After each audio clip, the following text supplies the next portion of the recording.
Bonjour à tous, nous sommes devant la chapelle de Luchin à Canfin-en-Pévèle. La chapelle de Luchin se situe à l'extrémité sud-est de l'ancien parc du château de Luchin, dont c'était jadis l'une des entrées. Le style néo-gothique de la chapelle contraste avec le style néoclassique, utilisé vers 1840 pour transformer le château en grande partie.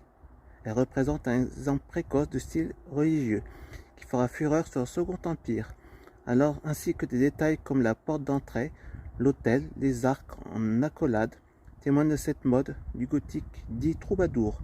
Bien que sa présence soit attestée depuis longtemps, visée sur des plans du XVIIIe siècle et sur le cadastre de 1824, la chapelle veille sur cette entrée depuis plus longtemps encore.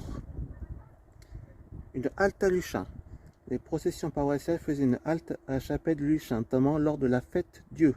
Parfois, ce pieux cortège entrait jusqu'au château, où se trouvait un reposoir pour l'exposition du Saint-Sacrement, et un sermon de circonstance était prononcé.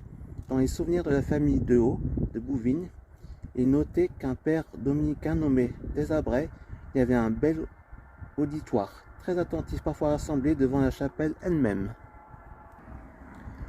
Longtemps abandonnée et disparaissant sous le lierre et en mauvais état, vandalisée, la chapelle de Luchin est sauvée grâce à l'intervention du maire de Canfin-en-Pévèle et de son conseil municipal en 2008.